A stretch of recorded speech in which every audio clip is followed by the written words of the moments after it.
This meeting to order. Welcome to meeting number 71 of the House of Commons Standing Committee on Citizenship and Immigration. A quick note before we begin. Although this room is equipped with a powerful audio system, feedback events can occur. These can be extremely harmful to the interpreters and cause serious injuries. The most common cause of sound feedback is an earpiece worn too close to a microphone.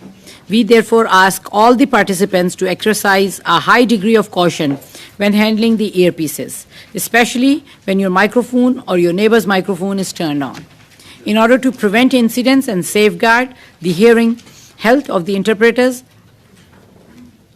I invite participants to ensure that they speak into the same microphone that their headset is plugged into, and to avoid manipulating the earbuds by placing them on the table, away from the microphone when they are not in use.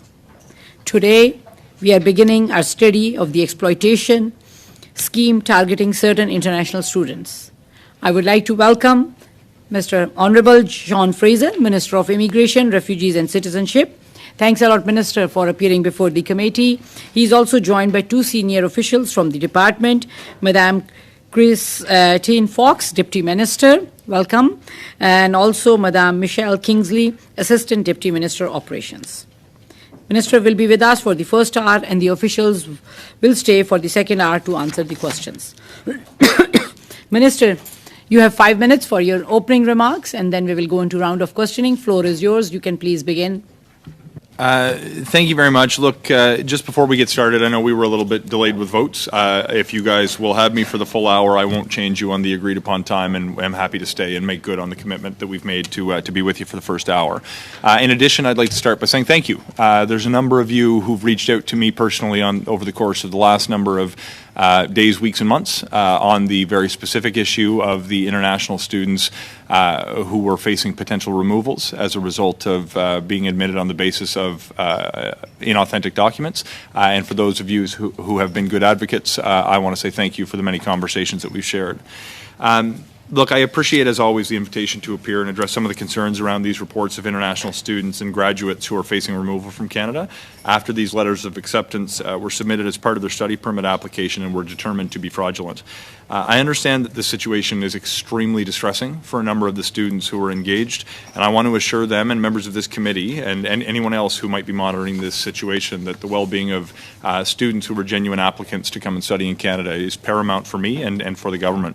The fact of the matter is that many of the international students in this cohort of individuals came sincerely to Canada with an intent to study and to pursue an education at world-class institutions that we offer here in Canada. And frankly, some of them were duped by bad actors who claimed to be helping them in their immigration application process. There are other foreign nationals who we believe had no intent of pursuing higher education in Canada and used the fraudulent acceptance letters to take advantage of Canada's immigration system. Within this cohort of individuals, some have been engaged in potentially criminal behavior, and there are potentially individuals who knew exactly what they were doing. They knew that they were taking advantage of the system and knew that it was wrong and did it anyway. Because there are those who we believe were genuine in their application to come and study in Canada and those who are not, we've made a decision to establish a task force. IRCC is going to be working closely with Canada Border Services agencies to identify the victims of fraud. Further, we've directed the officials at IRCC to approach every incident on a case-by-case basis and to do so with expediency, flexibility, and compassion where it's warranted. We need to deploy the necessary tools so that those who are or were genuine students who wish to come study in Canada can remain in Canada and not face additional barriers on their next step of their Canadian journey. I want to be clear about this. Students who came here to study and did study will not face deportation. The Immigration Refugee Protection Act provides me as Minister with discretionary authority, which I believe should be exercised in the present context. Therefore, if the facts of an individual case are clear that an international student came to Canada with a genuine intent to study and without knowledge of the use of fraudulent documentation or participation in criminal activity, we've provided instructions to officers to issue temporary residence permits to those individuals to allow them to remain in Canada. This is going to ensure that these well-intentioned students and graduates can remain in the country. We're also going to make sure that they are not subjected to the 5-year ban from re-entering Canada that would normally follow a case of misrepresentation. While this process runs its course, preliminary temporary residence permits will be issued if they are required in order to prevent deportations that had previously been ordered. IRCC travaille avec ses partenaires locaux et IRCC is working with its local and international partners to detect and deter fraud. We're continuously improving the systems to detect evidence of fraud. When fraud tips are reported, IRCC will always continue to look into each one.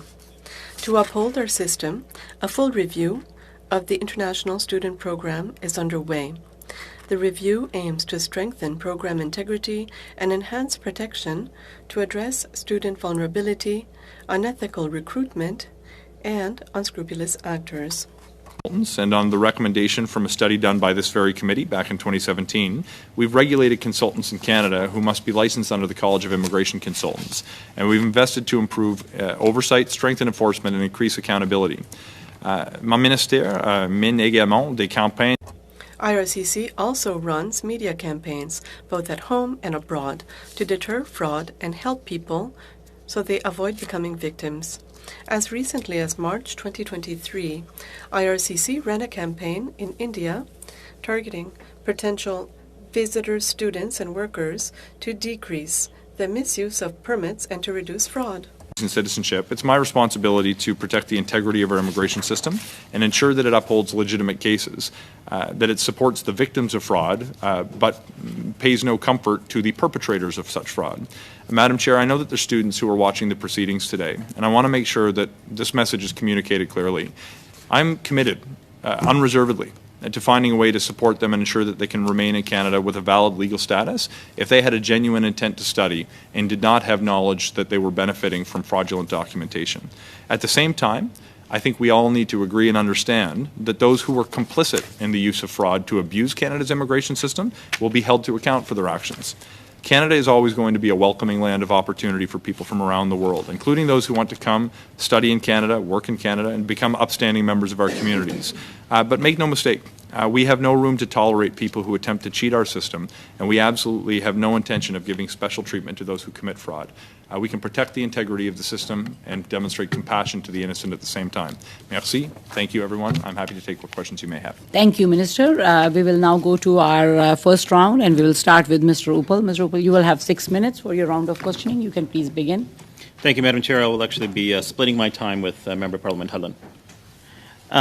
Thank you, Minister. You say today that the victims of this scheme, the fraud, that will not be deported, and I'm sure those victims, those students, are pleased to hear that.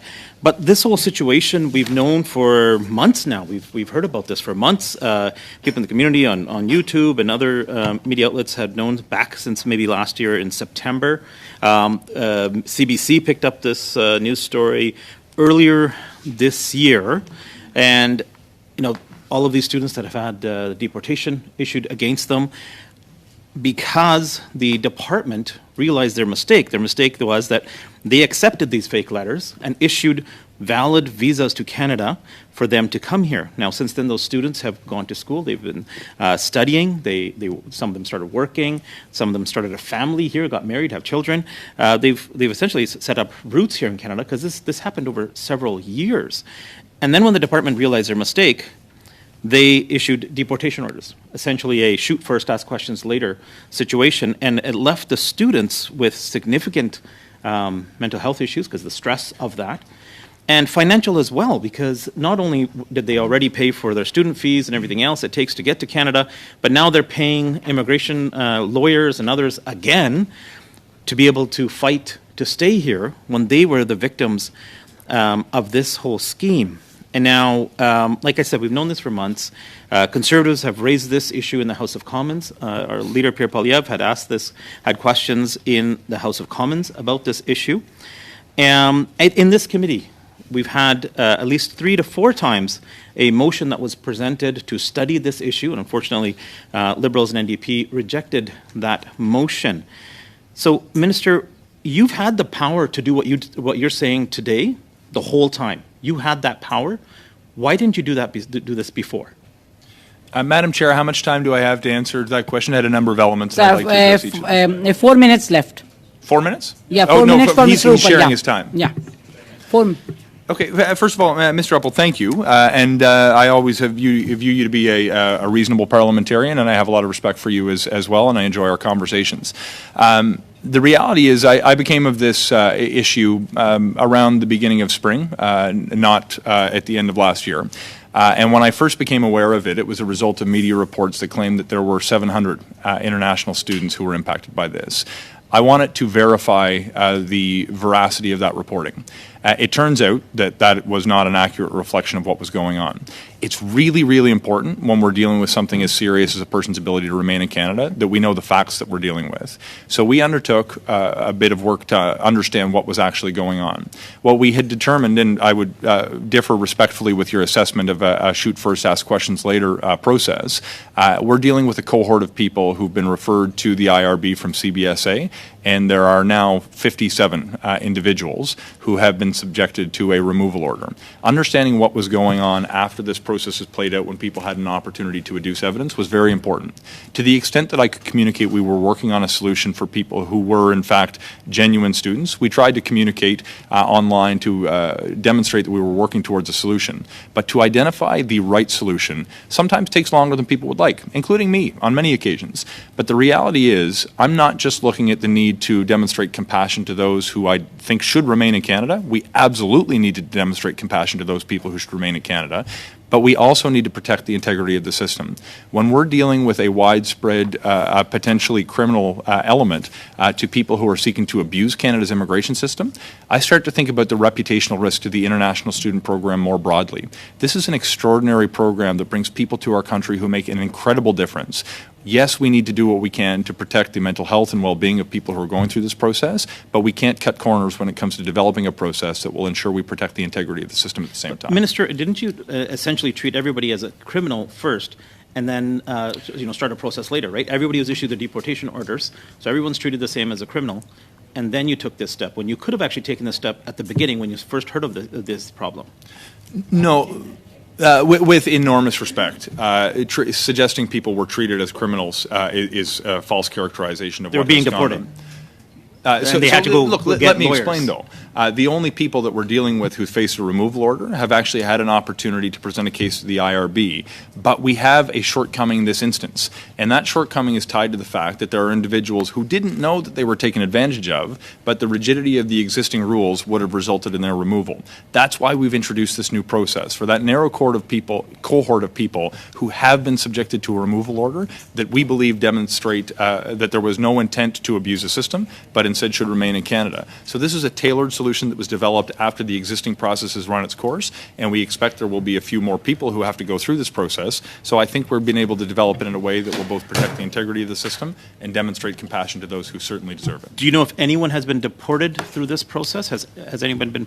There have been some individuals who've been deported. It's not a large number. I believe there are 8 people who have been deported. Those people, should they wish to take part in the process, will have the access to the same program that we have now put forward. Will they be able to come back? If they demonstrate that their intent to come to Canada was genuine and that they were not complicit in fraud, and the they'll people be that able are here that are currently while you're doing this investigation, will they be able to get work permits? Will they be able to continue their studies? What is the process for that? Madam Chair, will you allow me the latitude? And if I can stick around for 30 Your seconds time is extra. up. Perhaps when your colleague picks up, I can begin by answering your question. Thank you, Minister. We will now go to MPLE. MPLE, you will have 6 minutes. Thank you, Madam Chair. I'd like to thank the Minister for appearing on such a short notice on this important topic. Through you, Madam Chair, Minister, I have been contacted by quite a few constituents and several stakeholders who are concerned about the situation of these international students who are facing the possibility of deportation. First, I wonder if the Minister could provide us with some idea of the numbers of students who are affected by this situation. Yes. So the number of students, there is, I believe, 82 people that were referred to the IRB process. And of the 82, there are about 25 who are still going through the process, and there are the balance would be 57 people who've actually been subjected to a removal order. Clearly different than the initially reported 700. There may be additional cases who come through in the future, but as it stands now, there are 82 people who were referred by CBSA to the IRB and 57 who've been subjected to removal orders as a result. Thank you. Again, through you, Madam Chair, there needs to be a fact-finding process to distinguish between those genuine students who had no knowledge of the fraud committed by the consultant and those who were complicit in that fraud. The minister has set up a task force of IRCC officials to work with CBSA for that purpose. Can the minister provide us with more information about the fact-finding process and elaborate on what is meant in today's statement by the word, if the facts are clear? Certainly. Thank you for this. So the process will work roughly as follows, and I'll perhaps try to answer Mr. Appel's question as part of my response. The task force is going to have senior officials from IRCC and CBSA. CBSA is going to refer the individuals who are implicated to IRCC. We will investigate on the basis of the totality of the evidence, including whether a person in fact did come and study, whether they complied with the terms of the permit that they thought they were legitimately issued, and we will look at other factors that a student may be able to adduce. If the determination at the end of that process is that the person did not have knowledge of the fraudulent documentation that allowed them to enter Canada, and they intended to study genuinely, they'll be permitted to remain in Canada. They'll be issued a temporary residency permit and will be able to continue to work or study as the case may be until they come up on the next step in their immigration journey in Canada, at which point we will be able to use humanitarian and compassionate grounds to make sure that their application is not prejudiced should they fall into the cohort of people who we believe were not complicit in fraud and instead were taken advantage of by fraudsters. At the end of the day, the goal here is to make sure that the immigration journey for the innocent actors is not interrupted by this dramatically unfortunate episode. But we need to have the fact-finding process to determine whether somebody who came to Canada on a study permit with no intent to study actually should be able to face the consequences, particularly where they knew about the fraud that allowed them to enter Canada and decided to move forward with those applications anyway. Thank you. It seems to me that threat of deportation is a kind of blunt instrument in this situation and is really counterproductive. These are young people who grew up in another country halfway around the world and are used to following adult guidance with respect to their studies. Most of them have come here and studied at approved institutions of higher learning. Can the minister assure us that this discretionary authority will be used to prevent deportation of any of those students until the department completes its fact findings? Yes, I can confirm that's the case, and I should just, for fullness of the explanation of the process, before we even get into the territory where we need to concern ourselves with deportations, the ordinary process through which a person can make their case at the IRB will apply.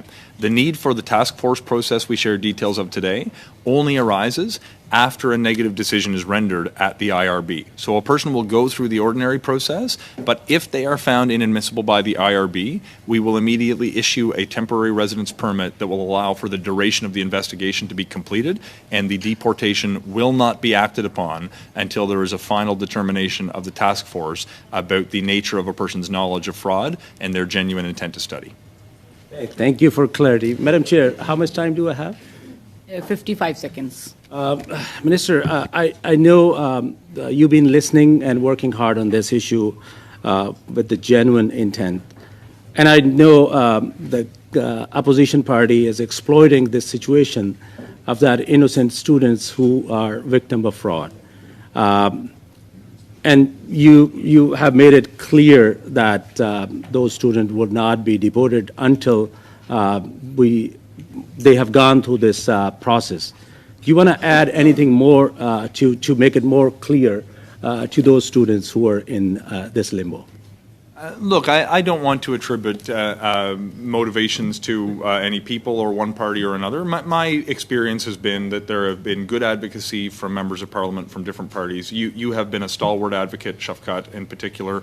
There are others sitting in this room. I look down, everybody has spoken to me about this. Tom and Brad have both reached out to me before. We've had Alexi and some of his bloc colleagues discuss the issue. Jenny has been discussing this with me, and in fact we had the chance to meet to discuss the issue as well. Minister, time is up. The reality is we're listening to the feedback, regardless of where it comes from, and trying to advance solutions that meet the needs of communities based on the feedback we've taken. Thank you, Minister. We will now proceed to Mr. Brunel Desep for 6 minutes. Thank you, Madam Chair. I don't agree with my colleague, Mr. Ali. On the contrary, I'd like to congratulate the opposition members that raised the issue, people from all the parties, and I'd like to highlight the work of the media. They've raised this in the public sphere, and also the management of the situation by the minister, and I would like to thank him for appearing here today. I think that we are on the correct road now with regards to people who were targeted in this situation. What interests me is the global reach. How did we get here, and how can we make sure that this won't happen again?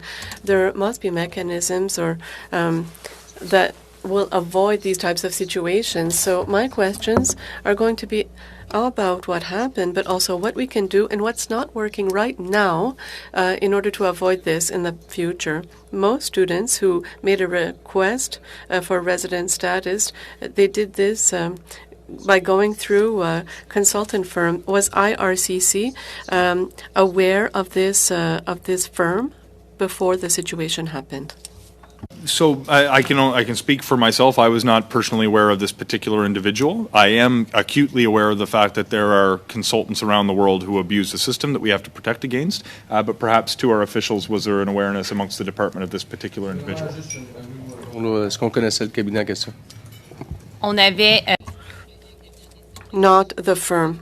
But I would like to say that there were refusals. We refused 976 applications generated by the same consultant.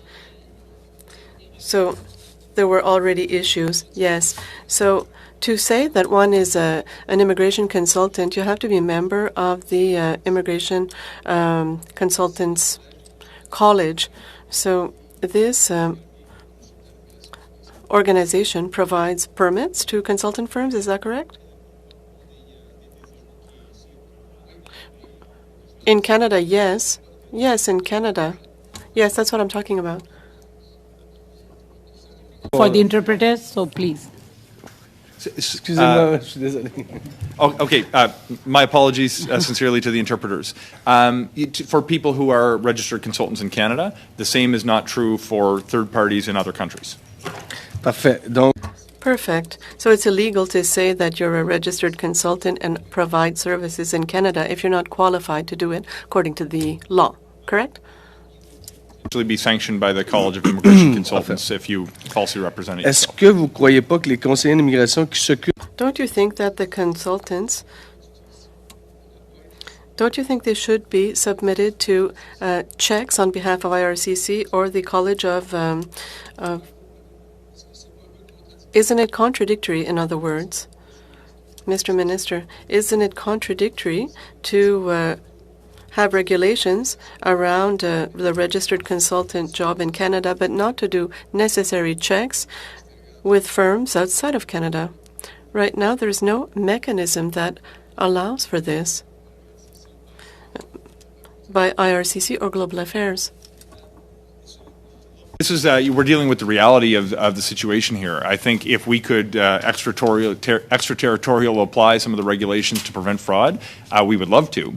But we need to do that in partnership with other countries. And we work with other countries on a diplomatic level to increase migration protection. As a matter of course, we share information. I mentioned during my remarks some of the work that we've been doing in India as recently as March of this year. But the reality is having Canadian officials enforce Canadian laws in other countries around the world is not a simple thing to do. And we need to work with partners who have the jurisdiction to implement laws that they authorize within their own areas of jurisdiction. Mais c'est Yes, but this has been my point since the beginning, and this is where I'm trying to bring us. If we're able to sign agreements, free trade agreements with Europe, with the U.S., Mexico, Asia Pacific, we should be able to have economic agreements, large-scale, complicated agreements, but we're not able to have bilateral discussions with large conglomerations of countries to avoid this type of situation that we find ourselves in today. And the start point of this entire issue is exactly that. And it's not your fault, I understand. The situation today allows us to reflect and have serious discussions because, you know, if you've been following, there will be more and more people who will want to come to Canada and Quebec. And if we don't have this type of mechanism in place, how are we going to avoid this? This is a very interesting point. In a perfect world, it's a great idea. However, as you know full well,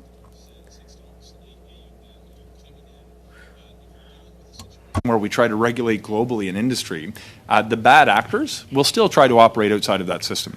Despite what progress we may be able to achieve to align the standards of protection, there will always be people who seek to abuse Canada's immigration system. If there are new ideas the committee wants to put forward or study about how we can cooperate with partners on the international stage to better protect our system, I would welcome recommendations from the committee.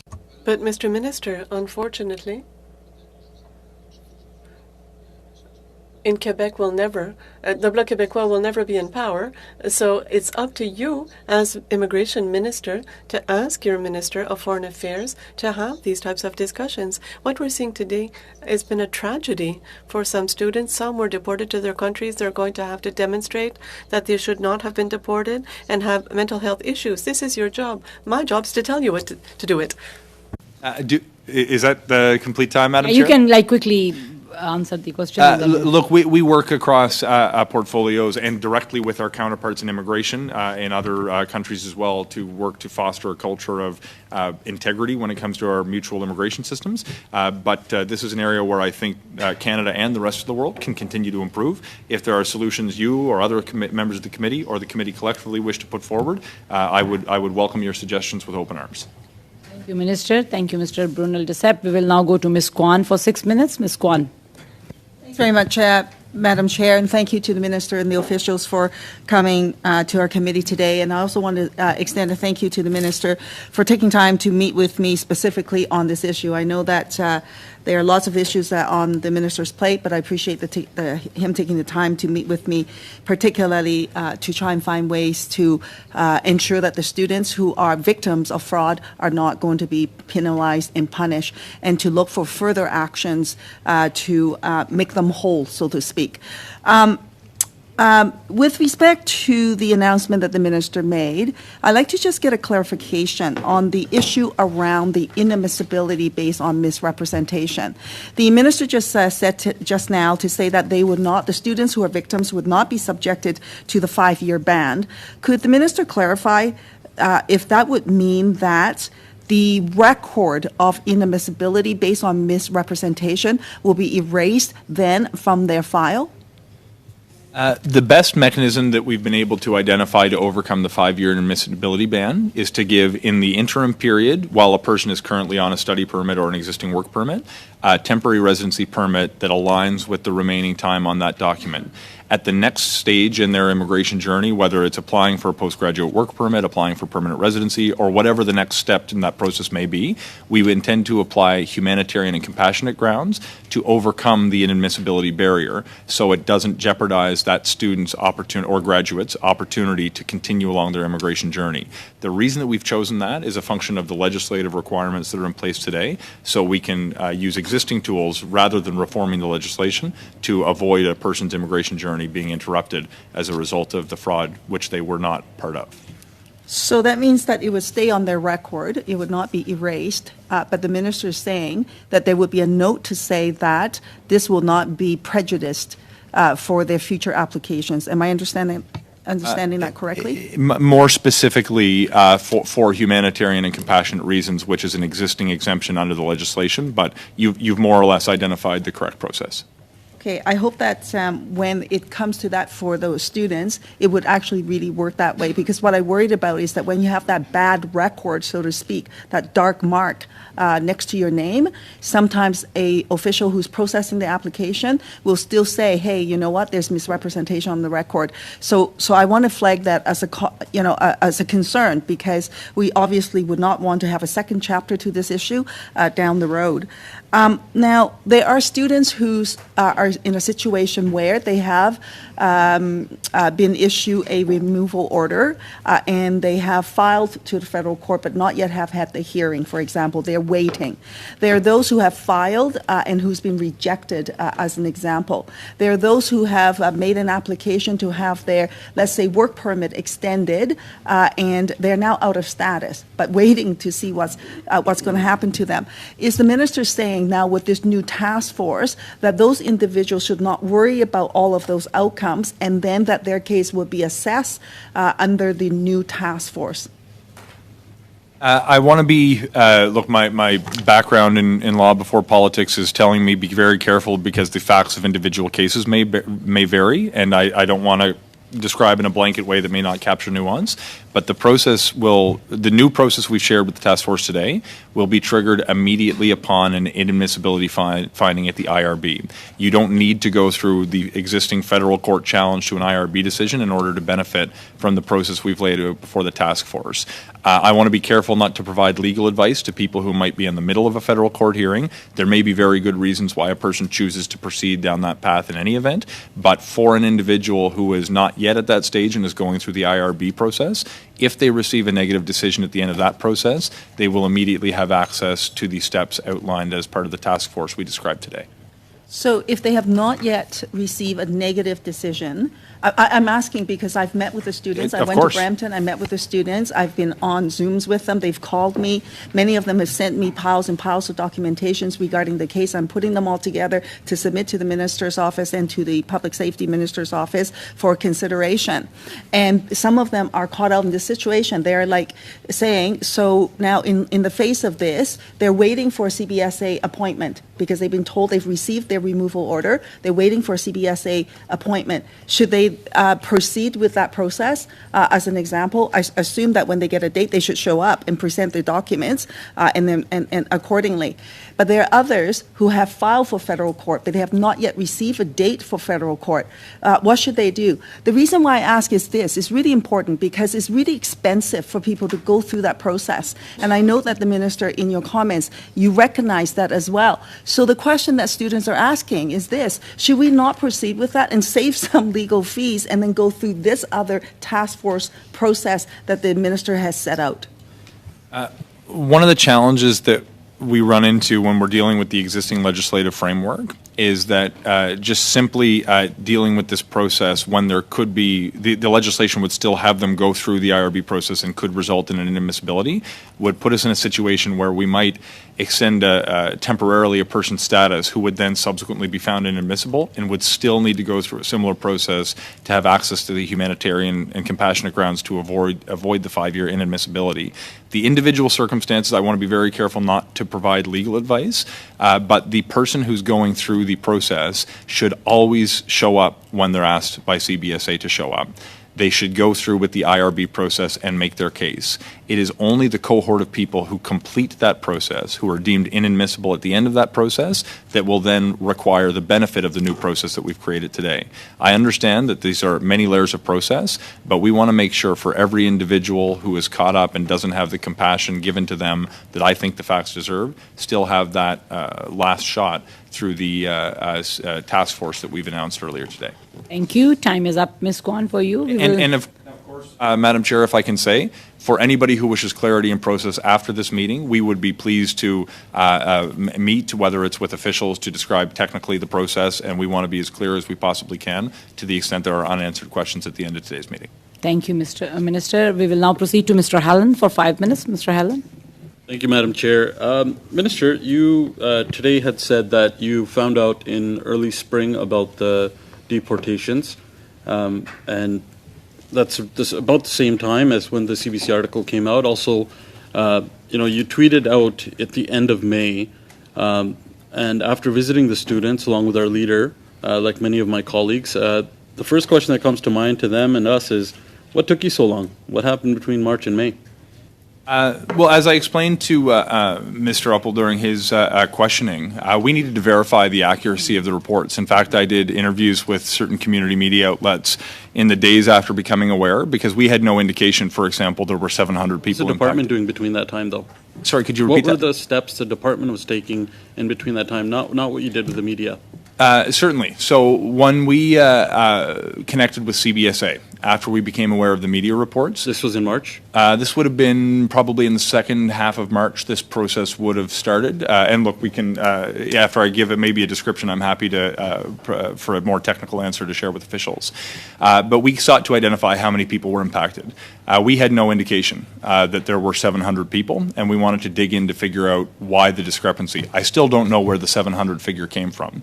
After we started looking at the number of scenarios, we came to understand there was a significant number of applications that were tied to a very similar pattern. Nearly 1,000, in fact, had been refused entry on the basis of fraudulent letters of acceptance. The remaining, there was a few hundred others that actually were admitted, some of whom were genuine students who intended to study. And of that cohort, CBSA has so far referred 87 to the IRB, and then rather 82. A remaining 57 have actually gone through that process. So it's largely been understanding what is the situation that these students are dealing with, what is the pattern underlying the issuance of fraudulent acceptance letters that led to them being admitted to Canada, and then developing the process to allow them to come through Canada and remain here legally. It was a 2-month process that led to that. Is that what you're saying? Before you tweeted out? It would have, look, I don't know the exact number of date. It would have been a couple of, probably a couple of months to understand the fact pattern and develop the reason why I the say shape of it's the program. important is because today you're saying that 8 have been deported, and in your press conference today, you had mentioned that many had left voluntarily. Not many, 10 people. So 10 people have left voluntarily. It's still 10 people whose families are affected by this, on top of the other 8. So just to be clear, but let me just get to my question. Well, there's just one inaccuracy, and if I need to extend by 20 seconds, people who left voluntarily are not inadmissible to Canada. They did not complete the IRB process. They've not been found to be deported. Because they were given that letter, it was almost like you are a criminal, you got to leave. And so those voluntarily means that they were given something by your department in order for them to leave their life here where they built all those roots and leave. The reason why I'm saying this is because it took you 2 months. It took 2 months to get to that point. That's 18 different families that you've already identified that could have been saved earlier, that could have stayed here and not spent that much money, and that had to either that got deported or voluntarily left. That's why I'm saying that. It took you 2 months to send out a tweet that maybe we'll work on this. So I just want you to know that the impact that had on you not making any action for those 2 months. So, and it's interesting because the tweet came out the day after the Conservatives had written a public letter to you. So I just want to know, why would it have taken so long for you to even just respond to that? So I had spoken publicly before the tweet you're referring to in May about the action that we were looking at taking. But as I mentioned in my response to Mr. Uppel's questions, there is serious potential criminality that's underlying a scheme that has led to people being admitted, and we need to watch very carefully. We need to investigate when we see a pattern of hundreds or potentially in excess of 1,000 applications that were made on the basis of fraudulent documents to make sure that we are protecting the integrity of the system and not compromising investigations into how these fraud rings can come to exist in the first place. With enormous respect, as you know I have for you, given our conversations before, sometimes when you're developing new programs that are designed to allow a person to come to and remain in Canada and overcome investigations of fraud, it can take a matter of weeks to do this. This is not something that was years in the making. We moved quickly to identify the problem. Are you saying that since you became the minister, there was never a pattern that your department picked up on, or that you might have picked up on, or any colleges that came to you? Were there any indications from anyone about any kind of pattern, including anyone coming to you to say this was happening? We know there are widespread attempts to defraud Canada's immigration system. When did you find that out, and what did you do? Mr. Allen, your time is up. Madam Chair, with the indulgence of the committee, give a quick 10-second answer? Yeah, please. Upon being appointed minister during my early briefings, I became aware that there is widespread attempts by bad actors to defraud Canada's immigration system. We have entire branches of the department that seek to investigate these fraudulent activities every single day. With Can you these specific table bad how many actors, have Madam been Chair, I caught? think I have the For floor. I'm trying, I don't want to Time is hurt up. the interpreter's Something- ears. Mr. Hallen, if let him finish, because your time is Can you up. table that? How many have been caught since Miss- that time, since you've been minister? Sorry, it's Any rings or anything like that? Madam Chair, I'm having a hard time just hearing the member. I think, can is up. you direct me as you would? Yes, Okay. time is up, so maybe if we get into another round, then we will get the opportunity. We will now go to Mr. Dhaliwal for 5 minutes.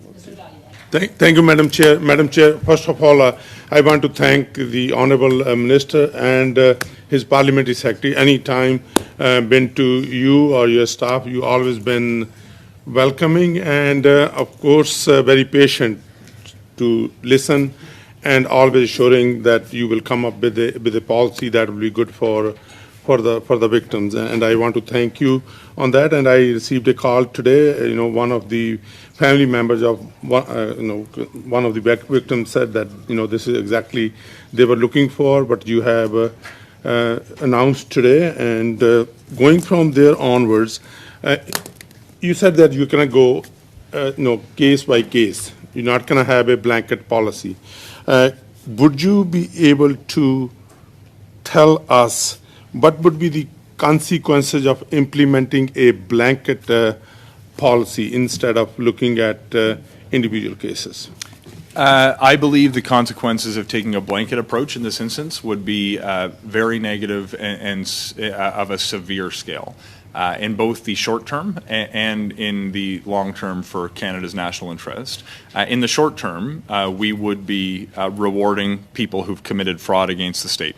That is a bad idea. It's a bad idea because it's clearly contrary to the rules that we have in place, but it's also a bad idea because it creates a culture where bad actors around the world would see a demonstrated inability for a country to manage its own affairs successfully and seek to further defraud them going forward. Moreover, there are many people who are seeking to come to Canada that want to follow the rules. To send a signal that we're going to prefer people who've committed fraud and broken the rules over those who are following the processes that we have set out in law and regulations would be a disaster. What I think we've done is strike the right balance to acknowledge that the existing process didn't provide an opportunity for certain individuals, potentially a few dozen individuals, who were innocent, who sought to come here genuinely, and who were victimized by fraudsters. We're going to be able to demonstrate that compassion towards them. But at the same time, Canadians need to know that we're going to crack down on fraud in the system. I think one of the reasons that Canadians support ambitious immigration policy is because they trust the process through which people come to Canada. That includes security screening, it includes ensuring that we police fraud, and it ensures that we set people up for success when they arrive. The path forward, I think, achieves those dual goals of demonstrating compassion to those who deserve it. At the same time, we don't reward fraudsters for bad behavior. Minister, one of the 57 came to my office. I'm not going to, express his or her identity. In fact, when I looked at this person's resume, went to Langara College, did diploma with over 80% marks in his studies.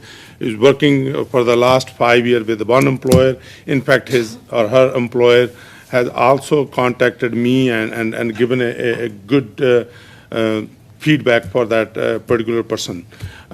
So people like that who are facing deportation, you said that the deportation will stop.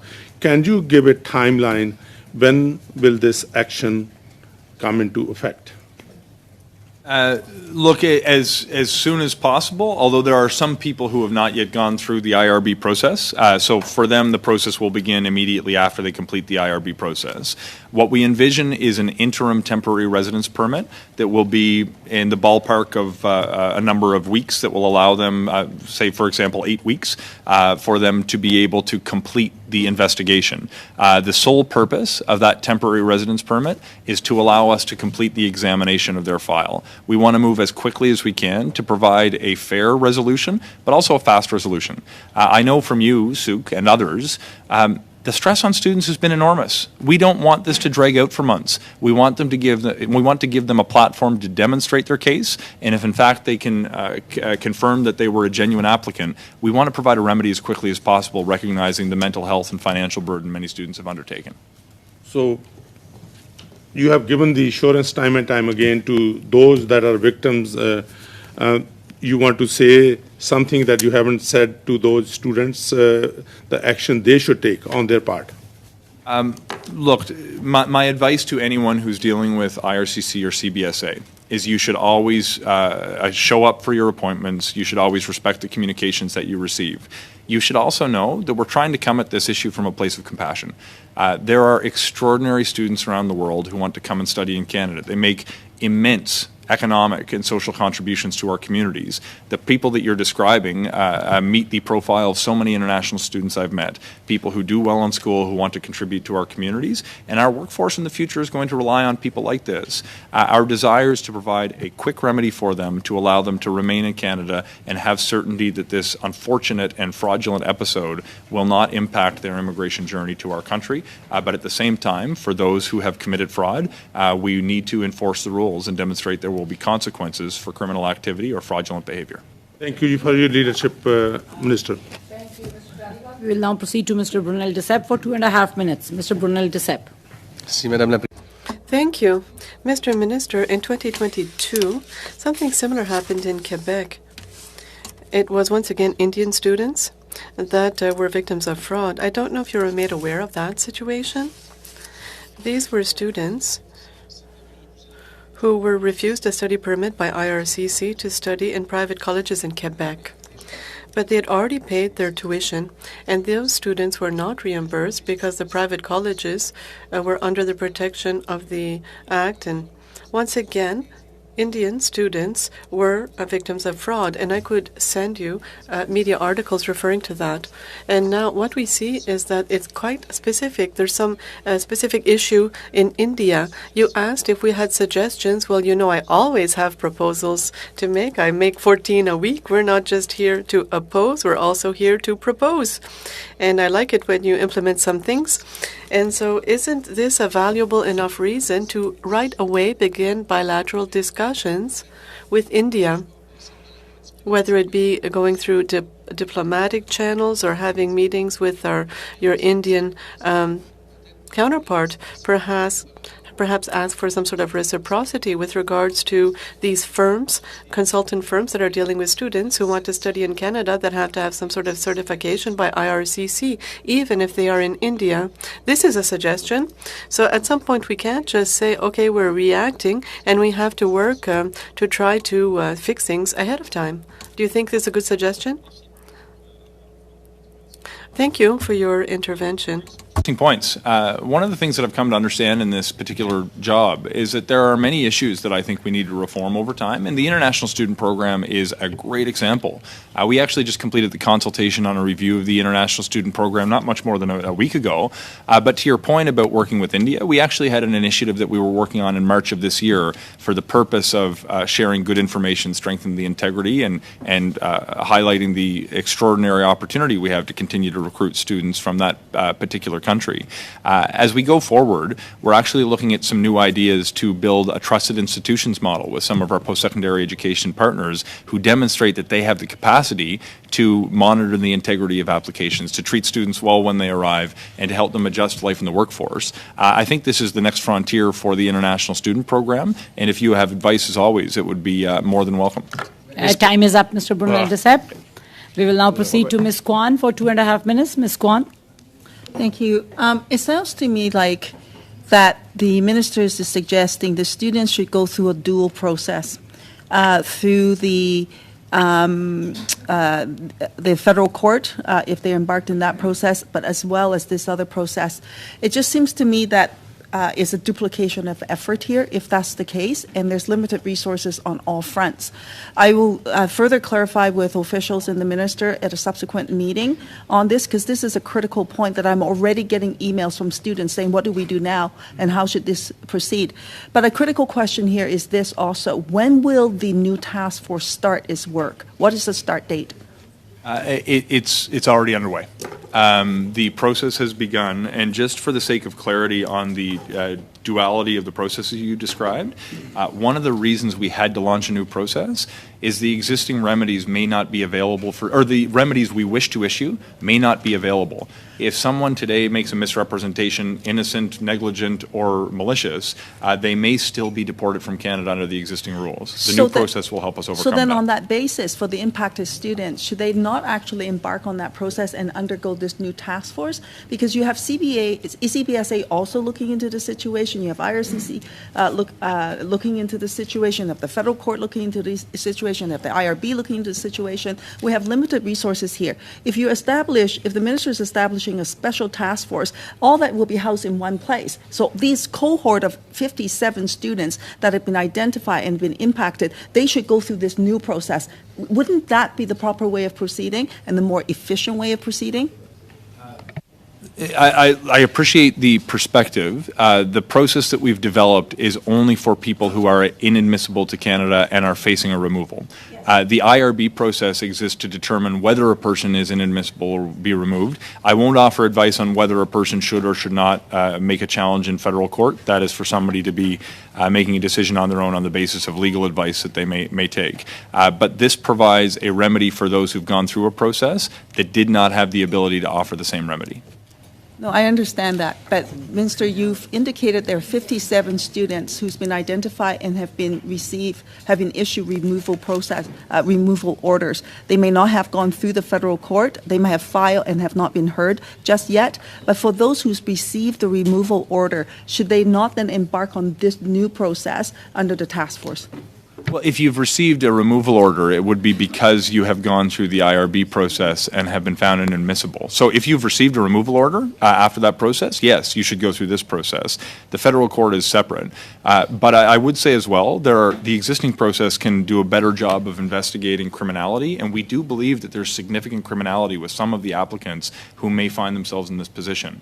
IRCC in this new process of the status a person may have in Canada is not expert or built to make that kind of an assessment. Thank you. Time is up for Ms. Kwan. We will now proceed to Mr. Reddycop for 5 minutes, and then we will end the first round with Ms. Sauta for 5 minutes. Thank you, Madam Chair, and thanks, Minister, for being here. I just want to start with, you were speaking with Mr. Halan about the fraudulent investigations, fraudulent actors, and could you please table the information that your department has found on that investigation, please?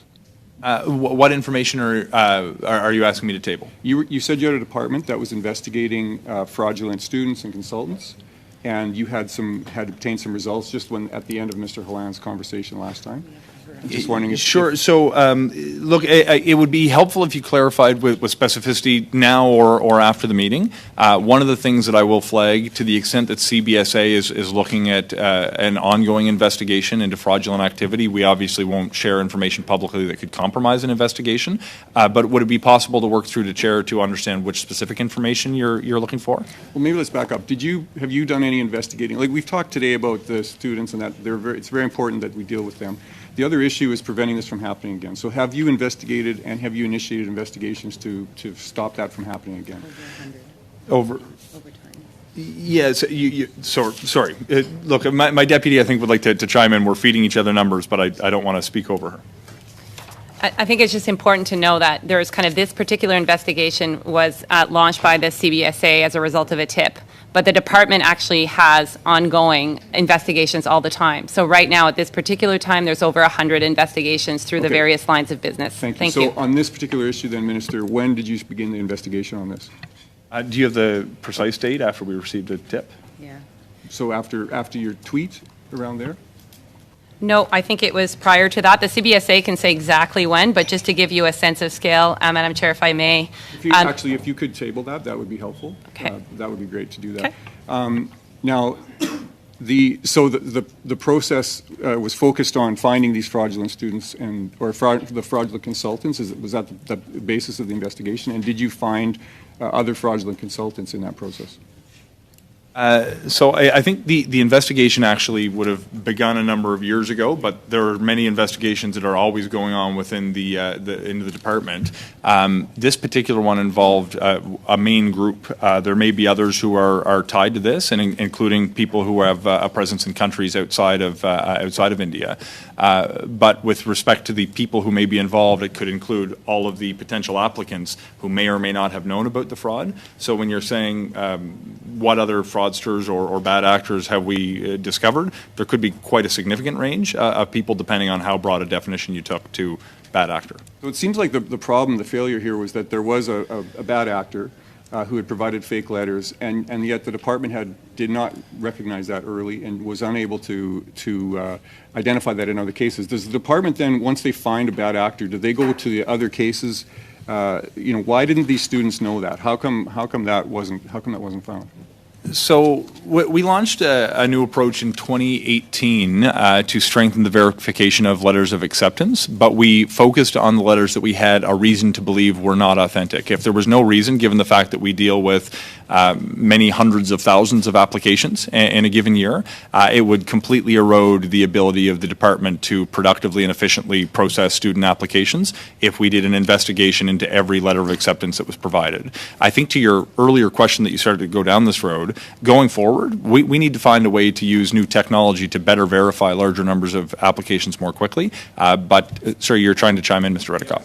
So I guess what I'm really asking on this is was there one consultant that dealt with all of these students, or was there multiple consultants? No, there were multiple. Okay. And so you talk about 2018. I think if I understand this, you had a manual process up to that point, and then it became automated. Yet that's when we started to have problems. Am I understanding that right? Or not quite. Would you like to describe the initiative that we launched in 2018? No, that's fine. Okay. I was just kind of curious about that. So I guess one thing I want to point out, just to remind the committee, is that 4 times I tried to raise this issue here at the committee. 4 times the Liberals and the NDP voted against investigating this. And my motion did talk about pausing the deportations, investigating the problem, fixing the system, and allowing students to live their lives. So I am glad that you finally took my advice and actually did this. So, and the students, as has been said before, this is going to be a very happy day for them. But I guess the question still remains, there was inaction until there was a lot of newspaper action, a lot of political action. Why did it take so long to get to this point? So there was not inaction. The reality is it's common for us to have many investigations, hundreds of investigations that are going on at any given point in time that are trying to bust fraudsters who are seeking to abuse Canada's immigration system. With respect to my knowledge of this specific example, which there had been a pre-existing investigation that actually preceded my time as minister in this portfolio, it came to my attention in the spring, and I wanted to satisfy myself, A, of the facts, B, of the potential criminal elements, and then develop solutions given that I came to understand there were likely innocent people who were mixed up in a fraudulent scheme. So with enormous respect, taking a month or two to sort out a complicated problem I think is reasonable, but to suggest there was inaction on behalf of the department when there were live investigations going on for a number of years would not be an accurate depiction of what had actually taken place. Thank you, Minister. We will now end this panel with Ms. Sota for 5 minutes. Ms. Sota. Thank you, Madam Chair. Just to give some context as well, I know the CPC the Conservatives put forward a motion in this committee as well to say that legislation to take precedence over all other issues in this committee. So the fact that we couldn't get to this issue until now in the committee, I believe, was due to the committee deciding that legislation clause by clause that we were going through was very important. Some other things, I want to say thank you, Minister, for listening carefully, coming up with a solution that is balanced approach, because we were hearing some unbalanced ideas, like the NDP saying that blanket PRs should be given to everyone, and the Conservatives saying that quick decisions should be made in haste, where I do believe you would not be able to accurately distinguish the good actors from the bad actors, and we do want to do that because we want to keep our immigration system as integrity, and I think this solution will get us there. The other thing, I've been working on on many different student issues for many years. I've also written to the ministers provincially responsible for schools in the various provinces, and particularly I've written to the one in Ontario. We're seeing a growing problem in Ontario with many new colleges popping up that I've never heard of, that don't have adequate space or teaching facilities, that are taking in large numbers of students. And our federal government has to comply by these DLI, designated learning institution lists, that are provided by the province. I wanted to know if you had any comments that you could make as to the responsibility that the provinces also have in fixing this greater or larger problem that we're beginning to see.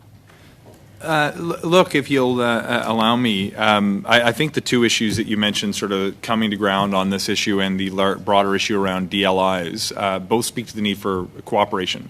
I think what we've identified through this process, as you know, we've had phone calls, we've had emails, we've had messages back and forth about this particular issue, as I've had with members of different parties.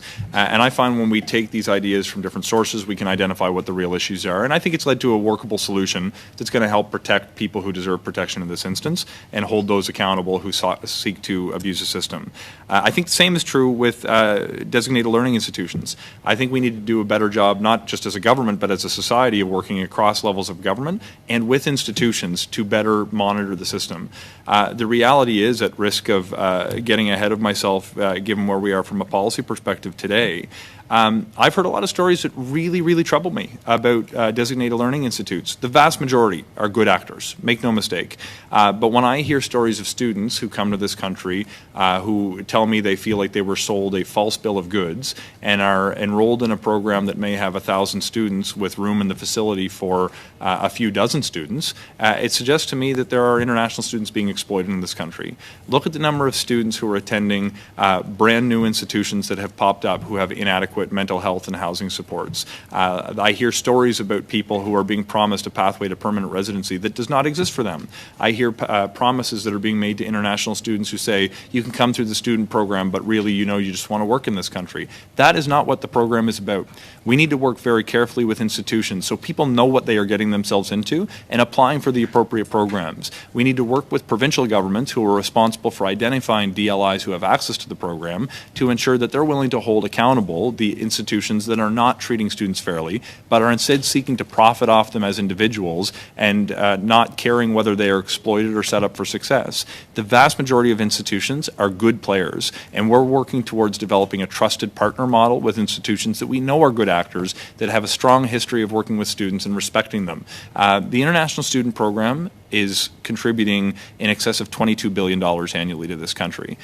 If it's giving that much to us, and forget for the moment that aside from the economics, the social benefit we derive is enormous. If students are making that contribution to us, I think we owe it to them to be honest with them about what they're getting themselves into and not exploit them and set them up for success. It turns out making that happen can be challenging, but it's an effort worth making. Short follow-up to that really is that I have heard from students that the reason I believe that the provinces are also, have it within their power to fix the system is that I'm hearing from them, although that we've created a system that students can apply for themselves, some of these colleges are acting in collusion with agents abroad that recruit students, and the only way they accept these students is if you apply through their agent. So the student never has the capability of calling the school or finding out directly from the school whether they've even been accepted or not. The school's response at times has been, talk to your agent, which shouldn't be the case.